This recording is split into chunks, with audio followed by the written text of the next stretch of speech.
So hello everyone, this is Shivani. I hope कि आप सभी बहुत अच्छे होंगे। और आपने वो लाइनें तो सुनी होंगी कि मैंने अपनी लाइफ को कुछ ऐसे आसान कर लिया, किसी से माफ़ी मांग ली और किसी को माफ़ कर लिया। तो एक्चुअली ये लाइनें काम करती हैं, और कैसे काम करती हैं इसको मैं बताती हूँ।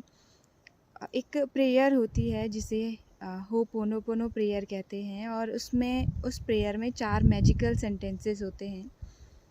एक्चुअली ये एक हीलिंग प्रेयर है। बहुत बार हम जाने अनजाने खुद को हर्ट करते हैं या किसी को हर्ट करते हैं, तो ये एक हीलिंग प्रेयर है। इसमें जो 4 सेंटेंसेस होते हैं वो होते हैं कि I am sorry, please forgive me, I love you and thank you. I am sorry, please forgive me, I love you and thank you. Actually हम यूज़ क्यों करते हैं इन सेंटेंसेस को? अपनी मेंटल हेल्थ ठीक करने के लिए, फ़िज़िकल हेल्थ, फाइनेंशियल, अपनी लाइफ के अलग अलग जो पहलू होते हैं उनको ठीक करने के लिए ये एक हीलिंग प्रेयर यूज़ की जाती है। क्योंकि हम सभी अपनी लाइफ में एक ग्रो होना चाहते हैं, एक बेटर लाइफ की तरफ हम सब जाना चाहते हैं। तो छोटे छोटे तरीके हैं जिनसे हम अपनी लाइफ को ठीक कर सकते हैं। तो इस प्रेयर को करते कैसे हैं? क्योंकि होता क्या है ना कि हमारे अंदर कहीं ना कहीं वो बोझ जैसा होता है, और उस बोझ के साथ हम चलते जाते हैं। तो उस बोझ से निकलने के लिए ये 4 मैजिकल सेंटेंसेस यूज़ किए जाते हैं।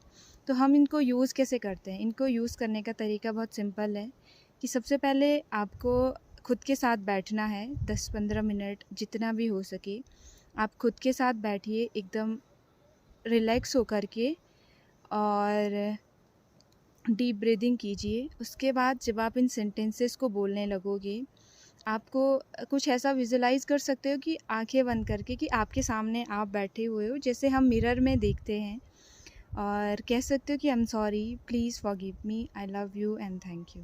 यानी आप खुद से ही माफ़ी मांग रहे हो कि आपने खुद को इतना हर्ट किया है।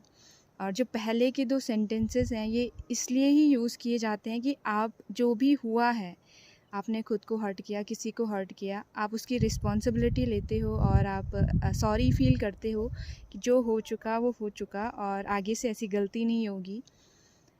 और जो नेक्स्ट 2 सेंटेंसेस हैं, I love you and thank you, कि आप अब खुद को एक्सेप्ट करते हो, आप जैसे भी हो और आगे बढ़ना चाहते हो, और थैंक यू, उस ग्रैटिट्यूड को फ़ील करते हो। तो वैसे बेनिफिट बहुत ज़्यादा है इस प्रेयर के, लेकिन ये तभी जब आप इसको करने लगोगे। ये एक आयुर्वेदिक दवाई जैसे है, एक दिन में काम नहीं करेगी, लंबा टाइम तक आपको करना पड़ेगा। और एक जो प्रॉब्लम होती है ना कि बहुत बार अगर हमको किसी ने हर्ट किया है, तो हम क्या करते हैं कि हमें कहा गया कि अगर उससे माफ़ी मांगनी है, और हमने किसी को हर्ट किया, और अगर हमारा माफ़ी मांगने का नंबर आया, तो बीच में वो ईगो का जो प्रॉब्लम होता है वो आ जाता है कि मैं और माफ़ी, मेरी तो कोई गलती नहीं थी। पर ऐसा नहीं है, कहीं ना कहीं उस सिचुएशन में हम भी गलत होते हैं, और उसमें हर्ट हम खुद को करते हैं, जाने अनजाने, चाहे गलती किसी की भी हो, लेकिन हर्ट हम खुद को करते हैं। तो ये ज़रूरी है कि आप बोलें, और जो वो ईगो को इशू होता है उसको साइड में रख कर बोलें। और जो इसके साइड इफ़ेक्ट में जो मैंने पढ़ा था वो ये कि जब आप पहले के 2 सेंटेंसेस बोलते हो, प्लीज़ फॉरगिव मी और आई एम सॉरी, तो बहुत बार ऐसा होता है ना कि जब हम इन सेंटेंसेस को दोहराते हो तो बार बार दिमाग में ये बात आती है कि कहीं ना कहीं आप विक्टिम बनते चले जाते हो। आपको ऐसा लगता है कि यार मेरे साथ बुरा हुआ है, या फिर हम ऐसा फील करते हैं कि यार सच में मैंने बहुत गलत किया है।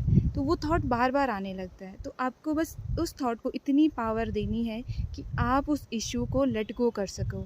आपने हल्के से कहा कि एक आई एम सॉरी और प्लीज़ फॉरगिव मी, और उसके बाद जो आई लव यू और थैंक यू है, उस थॉट को थोड़ा ज़्यादा पावर दे के आपको कहना है, ताकि वो चीज़, वो पॉजिटिविटी आपके साथ बनी रहे, और जो आपने लेसन सीखा उससे जो सीखा वो आपके पास है, और जो नहीं करना था, जो हो चुका, आपने उसको लेट गो किया। ये सिंपल सी टेक्निक है खुद को बेहतर की तरफ ले जाने का। तो thank you so much for watching this video.